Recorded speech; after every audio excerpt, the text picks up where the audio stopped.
Hey everybody, welcome to Wednesday. It's Wellness Wednesday yet again. And once again, I'm pleasantly humbled by the feedback to these segments. Again, they don't do as well as, traffic wise because of the YouTube algorithm as the other content on this channel. But this is a quality over quantity thing. I get a lot of feedback. At least, once a week, somebody tells me that one of these Wednesday segments has helped them, and an excuse to show, this cute little cartoon that Eileen Redfield did. But if you want to support this sort of mental health support content, help support this channel, become a monthly patron, patreon.com/Leanna K. Today, this is a request. I had 2 requests this week. And I'm going to do the second request next week because I need more time to look up a few things. That, in case anyone is interested, is basically re-socializing after COVID-19 isolation. I need to check a few facts before I open my mouth on that one. So that was one request. I plan to still do it. This week, this video is about rebuilding healing after an abusive relationship. Now, a lot of the language is used with romantic relationships, but this can be anything.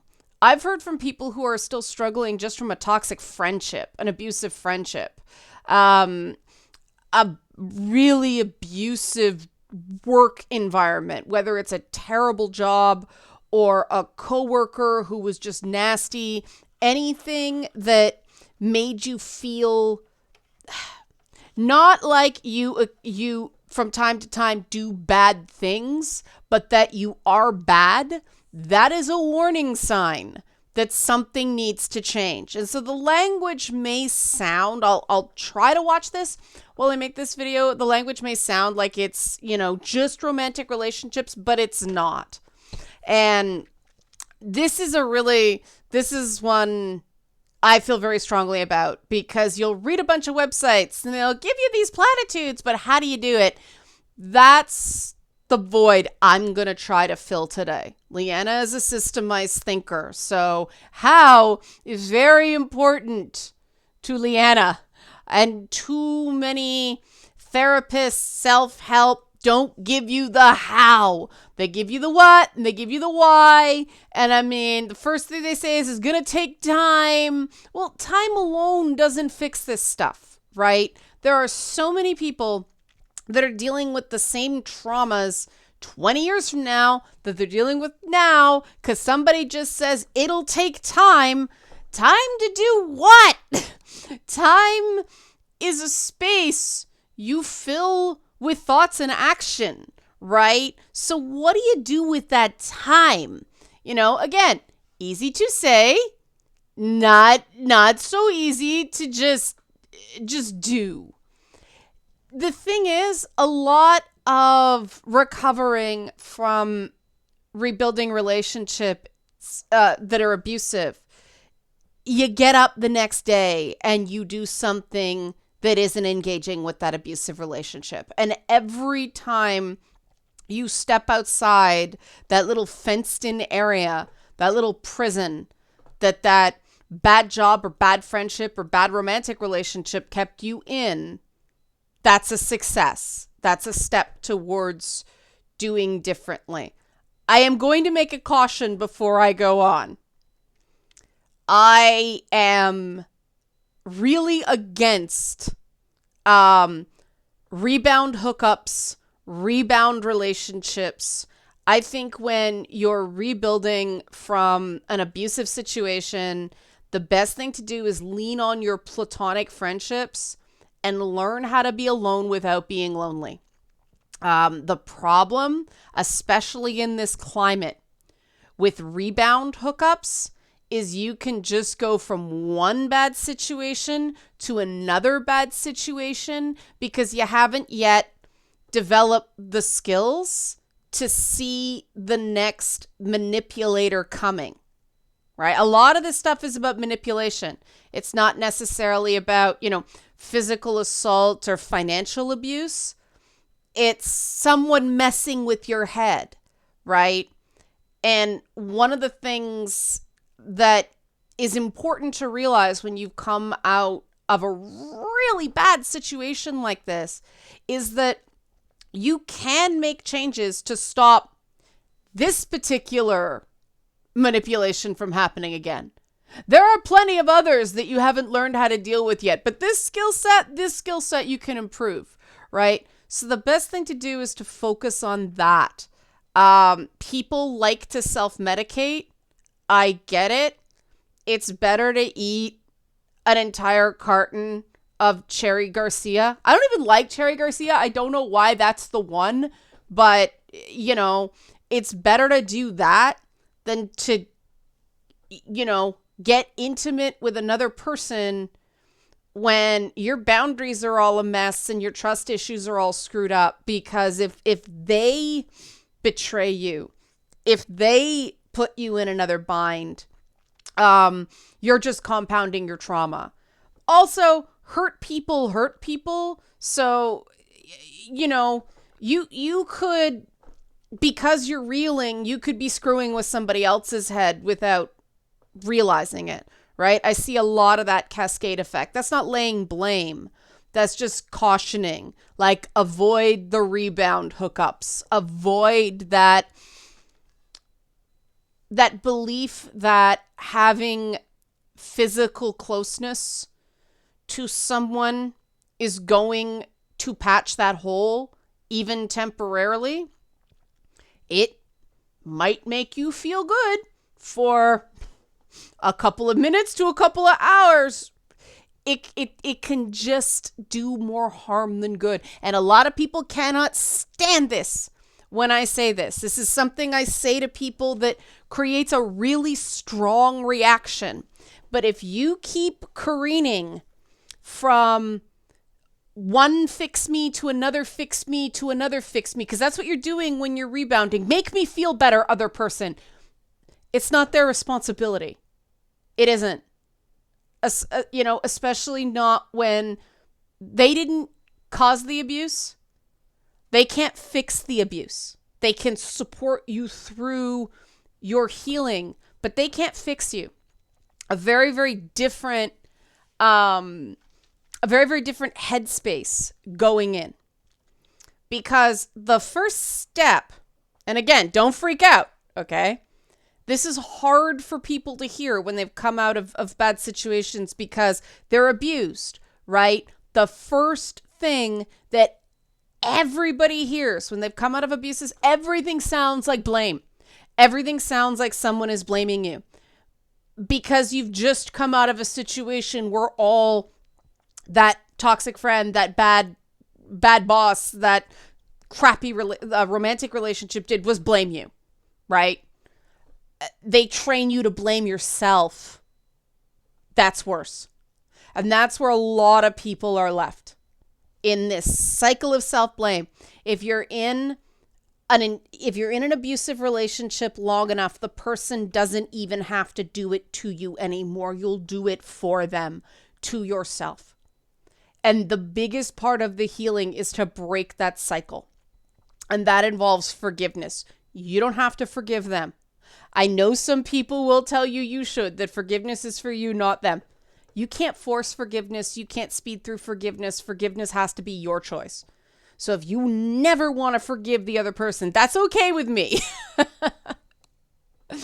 I personally try because I don't like walking around with anger, but it's a process and it can take years. And I find it very, very difficult to forgive someone who doesn't not necessarily apologize, not necessarily ask for forgiveness, but unless I see someone actually trying to do better and at least admitting they did bad, it is very hard for me to forgive them.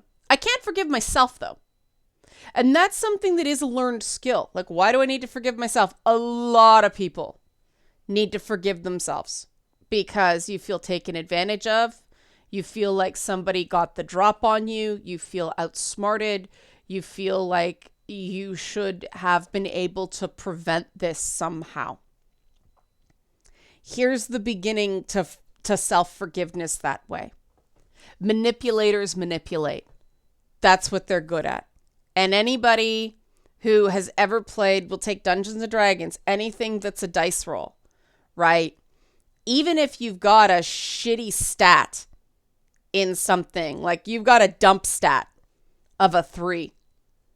If you have unlimited rolls, eventually you're going to make a successful roll on something just because of the number of opportunities you had. It's a exploit, right? Manipulation's the same way. Somebody who is a manipulative, abusive person, usually learned behavior, just keeps rolling the dice, rolling the dice, rolling the dice until they find one that hits. And then that's the tactic they keep using because they know it works. That's not your fault. That's not your responsibility. You can take that and use it to recognize what it is the next time. But you didn't do anything wrong because somebody got the better of you. Most of the time, manipulative people use good people's strengths against them.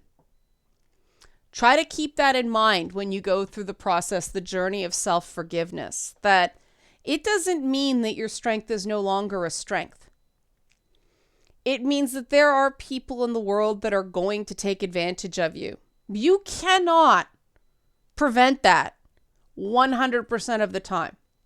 You can get better at seeing the warning signs, but every so often, somebody's going to screw you over. It's just life. And it's much better, trust me, it's much better to just go, well, that person in this point of their life is a bad person, or that person did a very bad thing. Onward. Don't beat yourself up. I know, easier said than done. I'm not trying to make this sound easy. I know self-forgiveness is hard for conscientious people. It's hard for everybody, but it's especially hard for conscientious people. We're not encouraged as a society to practice self-forgiveness. We're encouraged to beat the crap out of each other, focusing on our flaws and mistakes. The core of recovery is to unlearn that focus on flaws and start recognizing our strengths, recognizing what we like about ourselves, and recognizing that the mark of an abusive person is somebody who tries to tear down that strength or take advantage of that good quality. But guess what? That means you have a good quality that somebody thinks they can exploit. That doesn't mean you get rid of the good quality.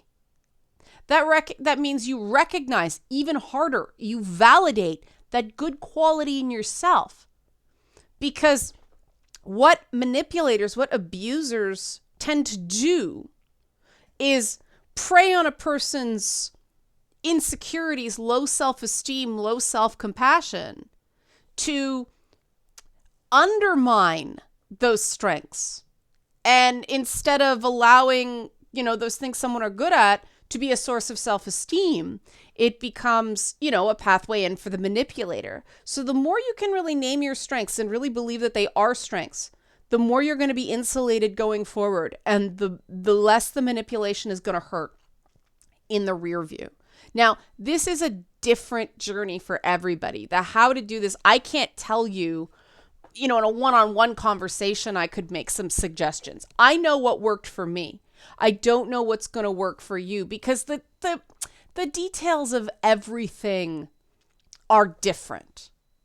And making sense of what happened is how you find a way into that self-forgiveness, right? And this doesn't mean you go crazy chewing over it, right?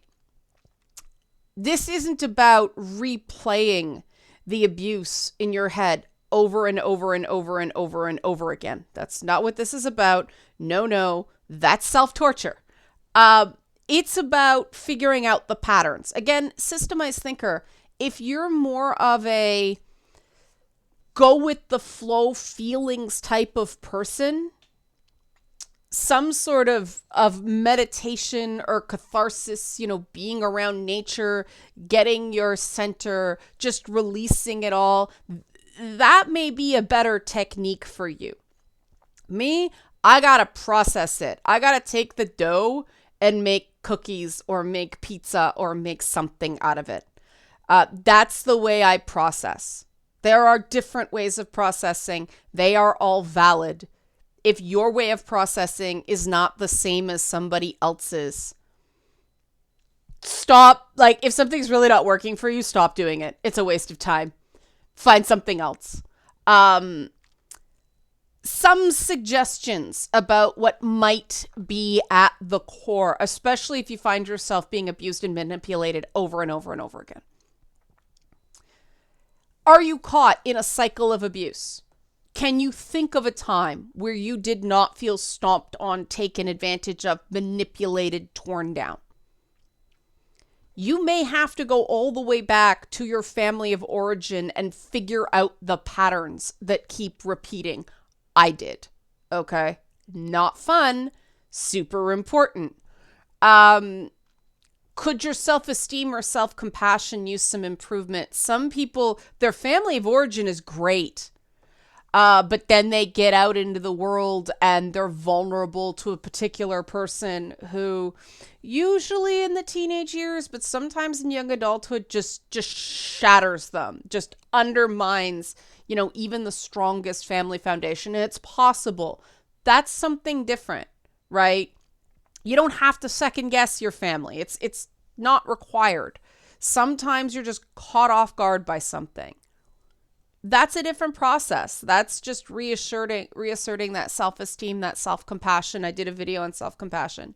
Improve that, get back up, different dig in, right? Some people just get very used to spending time afraid. And again, this can involve leaving the security of a really great family and having to move to another city for a job or something like that, having a traumatic event. You just get stuck in fear and can't get out and never feel safe. It's really important to identify what's causing the feeling of stuck, the ongoing trauma, that churn, that cycle, that wheel of misery, right? A big one for me that I had to identify, and this was possibly the hardest thing I've ever done, recognize that I was being trapped by social conventions and toxic peer groups. My desire, and I think this is a good quality, to give a crap about other people and want to treat other people better than they treated me and give people a chance, especially people that I feel life hasn't really given a fair chance. That was taken advantage of by, in my case, multiple peer groups. Unfortunately, fandom conventions are a real source of toxicity. You see this. I mean, we didn't have conventions this year in gaming. Have you noticed that the drama bombs have been less? The people who crave the drama have had to dig up things from years ago to go after because they haven't had the conventions just creating that toxic, opportunity for drama, for upheaval. Some people crave that. Some people need the drama. They are not well, but they exist. And unfortunately, that's something we're really going to have to fix to make gaming a more truly inclusive space. It's going to take time. The exact model, I'm not sure how to make it, but sometimes identifying with that, I used to get sick to my stomach when I went to in-person gaming conventions, and like comic book conventions and stuff like that. because of the things that had happened and because they were not taken seriously.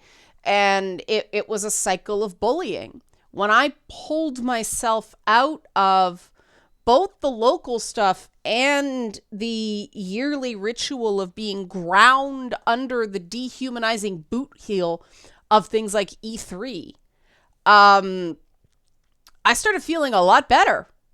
I started feeling like I could breathe again. I started having more confidence in what I was doing because I wasn't constantly being told I was garbage. Okay, I get constantly being told I'm garbage online, but that's not the same as somebody saying you're garbage to your face, right? Or knowing you in person and taking cracks at you online. You know what I mean? It's a different level of severity. I can say somebody online, they don't know me.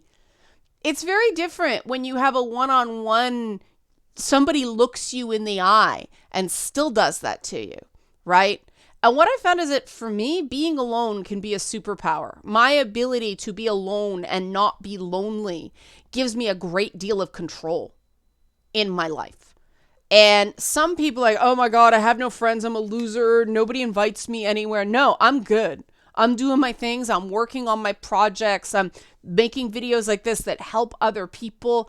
I don't need that. I don't need the constant third-party affirmations.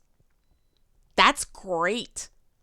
And the minute I realized that was a strength, was a positive, I was able to use that to really get some decent momentum going. And that was my way of what I call reclaiming my narrative. Notice I said not reclaiming the narrative. This is a mistake a lot of people make, okay? They try to set the story straight, not realizing, go to other people who, the abuser smack talked them to, bad-mouthed, this, that, and the next thing. Many abusers, and I'm going to be gentle with this because I know this is sensitive ground for a lot of people. Many abusers are empowered by the larger toxic social circles that they are a part of. There are structural problems that give these terrible parasitic people power, okay? You are not going to win in that rule book, okay? You are not going to win that scenario. You got to walk away from those toxic environments and be okay with the fact that there's a group out there that hates some cartoonish shadow puppet caricature of you, right? It's the Alan Wake Mr. Scratch thing. There's this doppelganger of you that apparently does all these terrible things that isn't you, and it didn't go that way, and that wasn't your intentions, and it wasn't really what you said, and it's not really what you did. It's twisted. People connect to the narratives they like more often than they connect to the narratives that are true. Unless you've got a person who is shown an example of actually giving a shit about what's true. I really believe that's in the minority, but that's okay because it's the minority that gets shit done, right? So it is a better use of time to just walk away from those groups. And yes, it can mean changing jobs. It can mean ditching your local game dev community. It can mean, dropping out of some volunteer stuff, not going to that pub night. Don't worry about it. Don't worry about it. No single event, no single community is that important that it means destroying your peace of mind. Because let's face it, right? If a group thinks you're an asshole and seems to have zero interest in changing that narrative, you're not going to get anywhere with them anyway, right? You're throwing good after bad. There are other groups out there. Not all of it is obvious, right? Not all of it happens right away. In my case, it required multiple career changes because Canadian television was a profoundly toxic place. Gian Gomeshi hadn't gotten caught yet, and that was just one person, okay? it turns out game journalism was also a highly toxic place. So I became a YouTuber and I started making like game projects and stuff like that. I am not constantly besieged by toxic people in toxic communities anymore. Have I burned some bridges? Well, that's one interpretation of it. Another interpretation of, I burned a bridge that was already falling down. So I set fire to it because it was just taking up space and rotting and it was a hazard and it was dangerous, right? There's an example of reclaiming your narrative, right? There's a piece. What happened to you, the good and the bad, is all a part of your story. You get to decide, though, what part, okay? And one of the big narratives, especially if you stay in the same social groups that are enabling an abuser, you've been trained to believe that that abuser will always have control over you. And they might, if you don't get out of their hunting ground, okay? Abusers like that tend to have enablers. Bad bosses tend to have bosses above them, or they have shareholders, or they have other people. We know, we've seen all the stories of people who saw things, let it happen, right? We know that social groups, peer groups, tend to share the same kind of core values. So a lot of these horrible pieces of crap, they've got other horrible pieces of crap propping them up. You know, it's not that people don't know these guys are doing this stuff. They either know and are too scared to do anything about it, or know and don't see anything wrong with it. Right? Right. So yeah, it may require a change of scenery. It may require a change of life plan. Isn't your sanity and happiness and sense of purpose worth that? It was for me. It was for me. Okay? Success is not measured by dollars all the time. Success is measured by sometimes how many times you laugh a day. Being able to recognize, hey, I actually feel legitimately happy. I actually feel like I did a good thing. I feel fulfilled. It is possible. But you got to make some tough choices. And this is a process of redrawing boundaries. And this is the last thing. I'm coming up on the half hour. I'm going to make it. Yes, I wasn't sure if this was too much. But if you're wondering what I'm doing, I'm downloading a game for Twitch. And so I just want to make sure it doesn't power down. Redrawing boundaries is hard. People won't like it. If you're anything like me, you will suck at it at first. Because you don't really understand the concept. You feel like you're being mean. But done right, boundaries are actually helpful to the people around you. Because they don't have to guess what you want, right? They know, okay, this is good, this is bad. If someone's constantly like, you say don't do that, and they do it, red flag. Okay, boundaries are a great way of spotting manipulative people before they get their hooks into you. And that alone is makes it worth doing it. What's a boundary? Boundaries are clear, achievable indications of what you're cool with, what you're not cool with, stated calmly and clearly in advance. They do not have to be forever. They do need to be clear. So I don't like it when you do that. Do what? That thing you do. That's not a boundary. Okay? A real simple boundary is, like, for me, I don't like the word bitch. I don't like the word bitch because I think it's lazy. I think if you take that word out of your vocabulary, it makes you better at identifying the real problem you have with that person. So I make it clear in advance, I don't like the word. Now, if somebody uses the word, that's one of those things you can't expect to never encounter that word, right? I understand in context it makes sense. But what that does for me is when somebody, my favorite is when somebody catches themselves, right? Because it's easy to not have it in your vocabulary from the jump. But if somebody says, sorry, I know you don't like that word, that's a person I can trust. That's a person that's not trying to tear me down.